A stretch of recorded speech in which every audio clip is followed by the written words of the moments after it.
Welcome to Watercolor Painting with Heather. This is a watercolor painting of a honeybee on its honeycomb. The honeybee was drawn out on an 18-inch by 24-inch cold-pressed Canson paper with graphite lead pencil. We are going to be painting all the black areas of the bee in a watery consistency of ultramarine blue. I left the pencil lines dark so that you can visualize the picture as it progresses. I paint in the direction of the form of the structure of each body part. This will help when building the layers and give a three-dimensional shape to the bee and help raise it off the paper. With a large round brush, clean water is applied to the yellow areas on the bee, where the fur comes off the thorax, the body, and the little hairs that extend off the legs of the honeybee, and the head and the stripes on the abdomen. The first layer of yellow is a Hansa yellow and is applied to the paper as its underpainting, to which the darker, richer colors are going to sit on top. It is important to remember as we paint each layer to let them completely dry before adding the next layer of paint. A clean flat brush is used to apply a clean layer of water to the honeycomb area. The first layer of the honeycomb is a watery consistency of Hansa yellow, blocking in the color fast and loose, so when it dries it appears to be soft. While I'm painting, I'm thinking of what it takes for that bee to make this honeycomb, as I paint in a circular motion, being mindful of the hexagon shapes, and paint in the direction to which I think the honeybee makes the honeycomb, and this will give it a realistic look upon completion.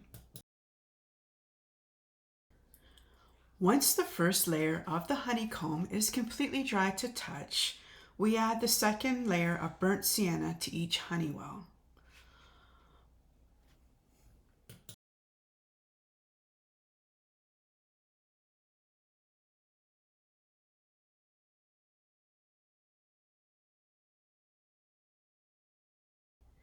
This is a color blocking stage to get the glow of the honeycomb on the paper. The finer details will be applied with each following layer.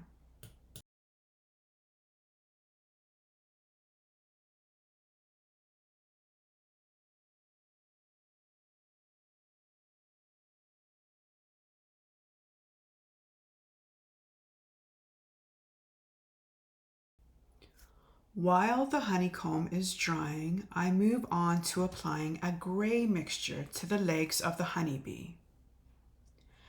By mixing ultramarine blue and burnt sienna together, I am still using a very watery mixture, expecting it to dry much lighter than the color, keeping in mind that many more layers with less water and more paint will be applied to build up the honeybee form and structure.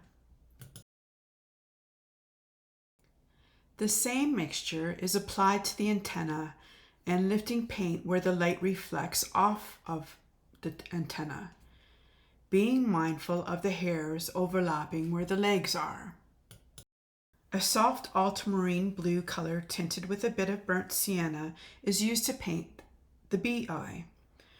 Where there is light reflection on the eye, a water brush is used to lift some color so the area dries lighter and will be shiny as the darker layers are painted on the eye later.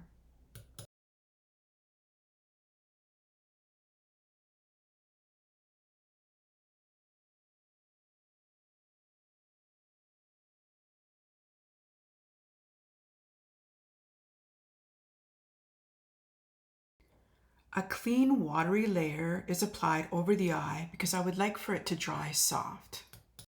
The same gray-blue mixture is applied to the head. As it dries, it does look blotchy, but remember, we are building layers and forming the structure of the head. What looks ugly now is actually technique and is building our little honeybee's form, and will look more realistic as the time passes. We are going to apply a second layer to all the parts of the bee that appear to be black in color: the head, the eyes, the mandible, the thorax, middle section, legs, and dark stripes across the abdomen. There will be additional layers on top of the first to deepen the color.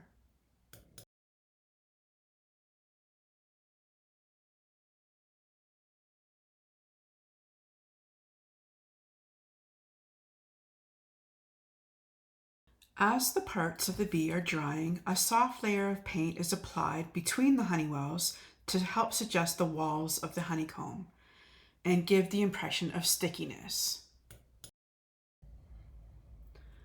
I will show the painting process of the honeycomb, in which the bee is in direct contact with, and watch as the bee moves from one dimension to a three-dimensional form.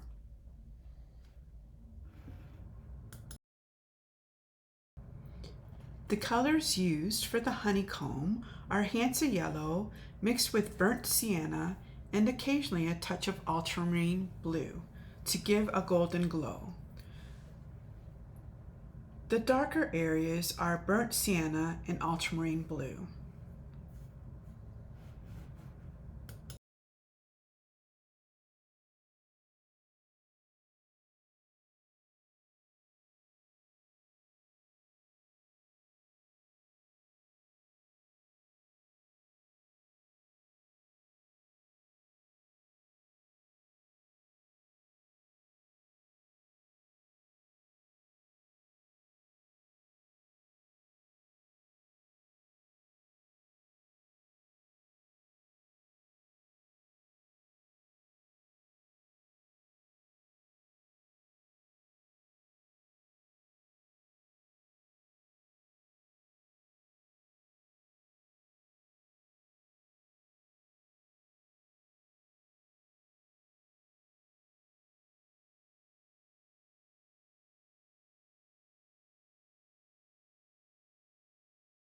There are times where you will see me use two brushes at once. The first brush is wet and applies the paint. The second brush is dry and adds texture to the painted area by scratching, moving, and lifting the paint.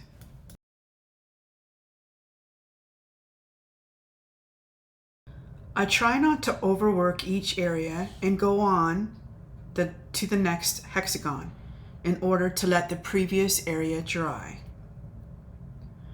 The watery layers allow the paint to mix on the paper and create an interesting effect.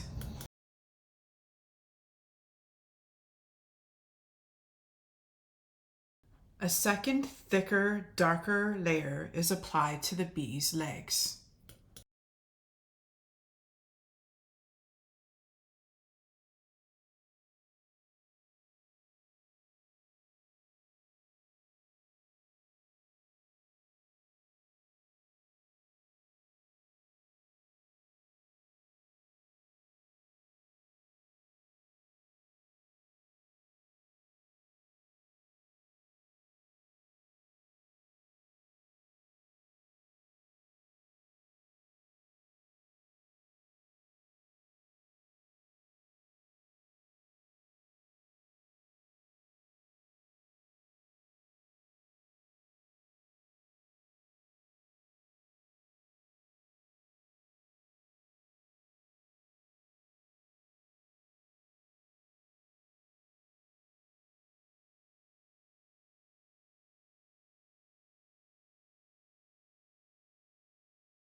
The back of the bee is glowing and needs attention.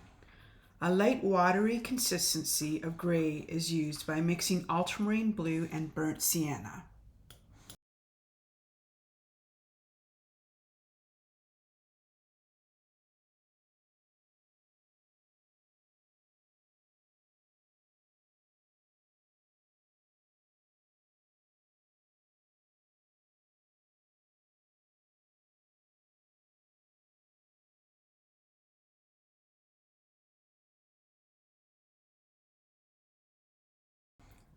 A darker layer is applied to the eye, being mindful to keep the shiny area and painting around it.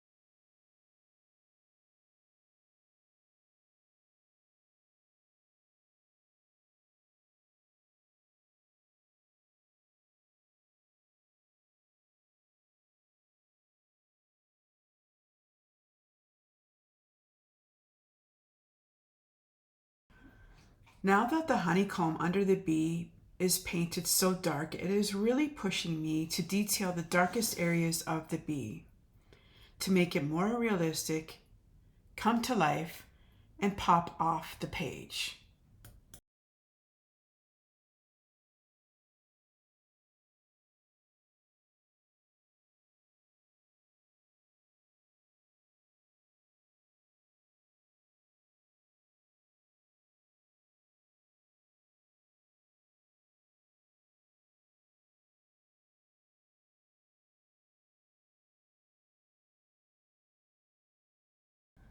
A lot is happening, but there is much to do.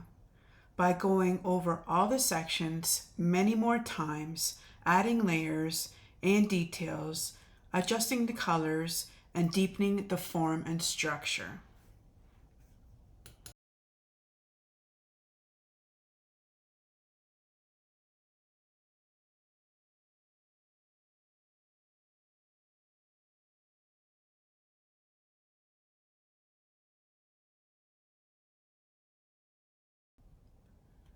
As the painting progresses, it's very relaxing to add the details. I treat each section as its own entity, like it is a piece of an abstract picture, and as each section comes together, it becomes a whole picture.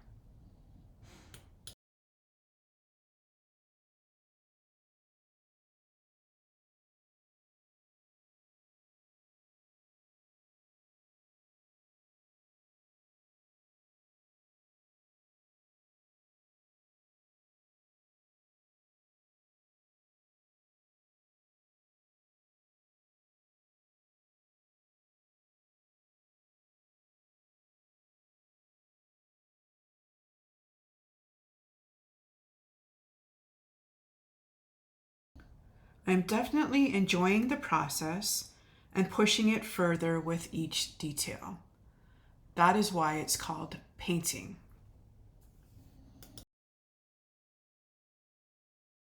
I use round and calligraphy brushes to paint in the direction of the bee's hairs.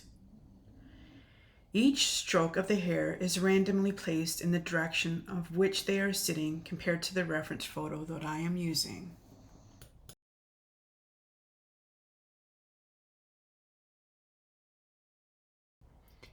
A richer color of ultramarine blue is applied to the eye.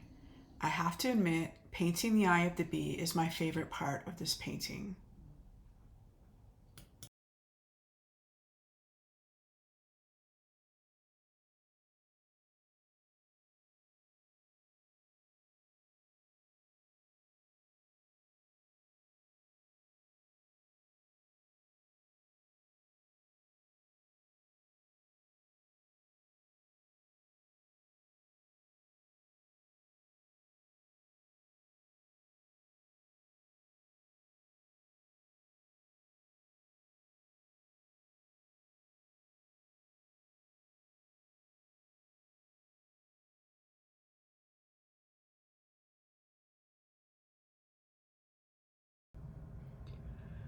I like to start with very watery layers and building up the color and details slowly so that I can make adjustments in increments. I feel that this adds to the realism of the final product.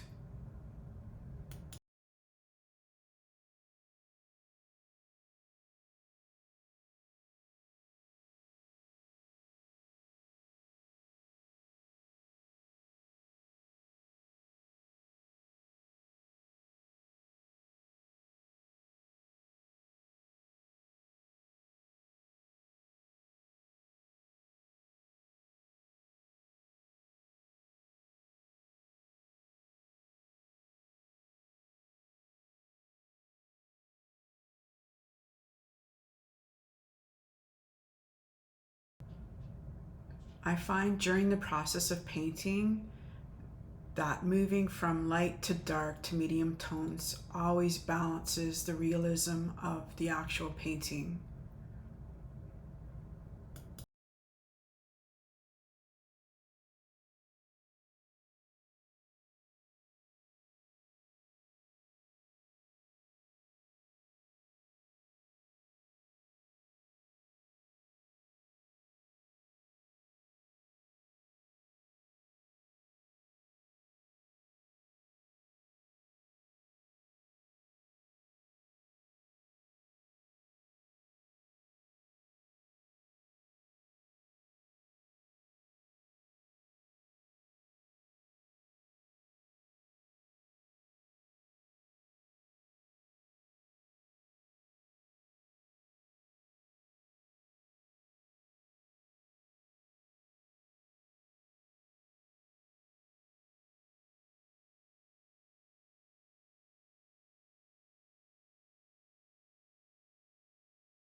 The bees' wings have been rendered with sufficient detail to maintain their transparency while also providing enough definition to convey their form.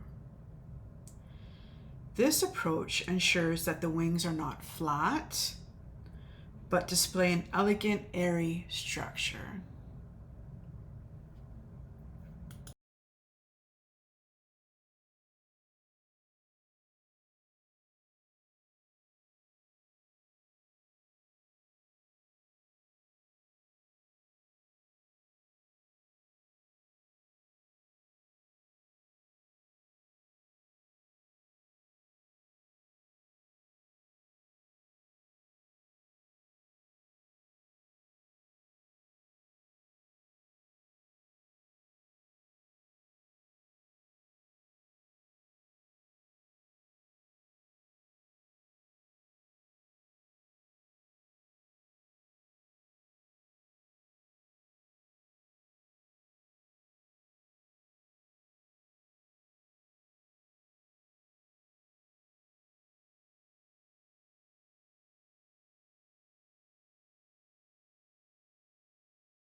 Throughout this painting, I change how I hold the brush. Sometimes I'm holding it near the bristles. This allows for controlled, deliberate strokes and detail. While when I grip it farther back, produces a loose, spontaneous strokes that add form and structure without rigidity, letting the artwork develop naturally.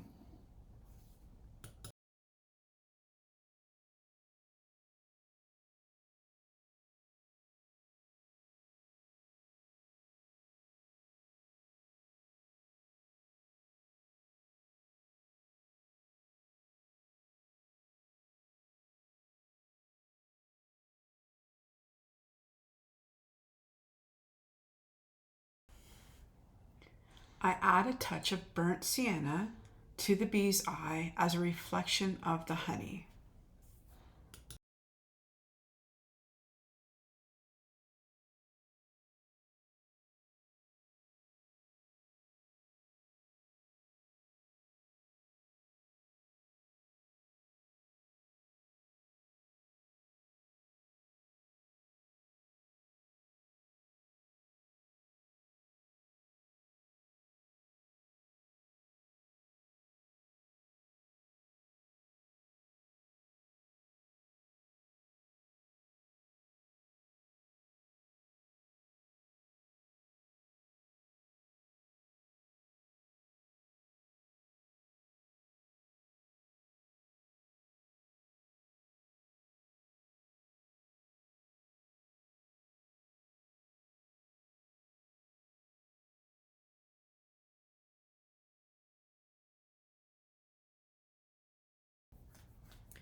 I utilize the full range of colors on my palette, carefully mixing sufficient amounts to cover the required areas. I avoid introducing new hues unless they are incorporated throughout the artwork, ensuring visual consistency for the viewer.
The painting techniques used to detail the wings are dry brushing to give the gray areas and allow lighter areas to reflect and remain shiny.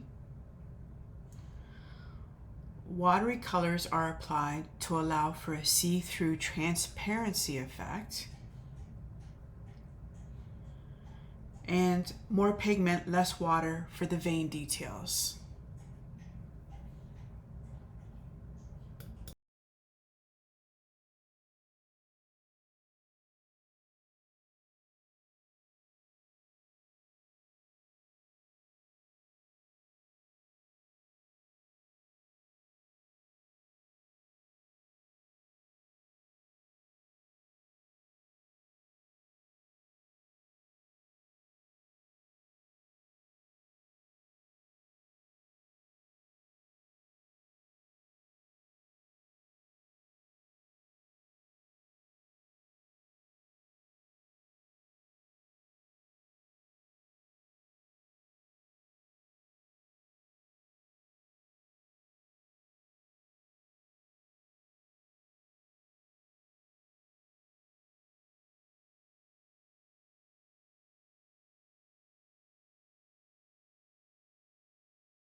Now that the bead details have been enhanced and are darker, the honeycomb looks flat and needs attention.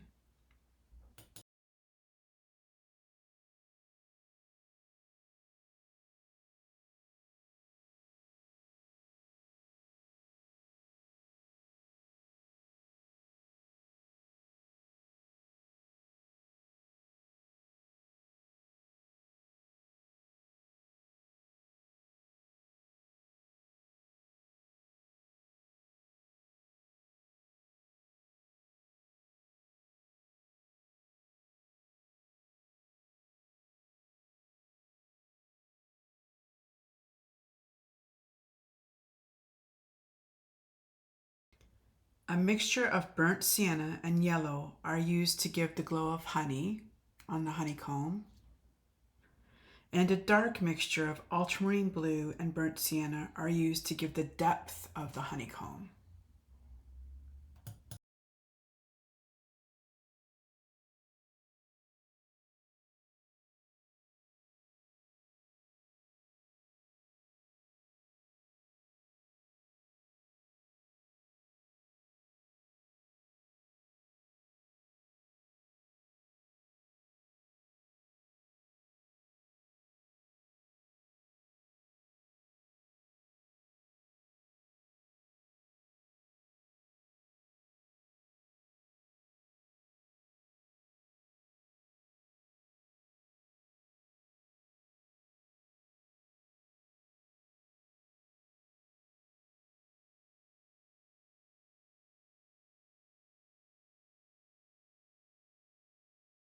The details under and near the bee are sharpened, but I like to leave the details of the honeycomb away from the bee, loose and fuzzy, so that the bee remains the focus of the painting.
A watery mixture of burnt sienna and Hansa yellow is applied all over the honeycomb, a light glaze to give it the glow of honey.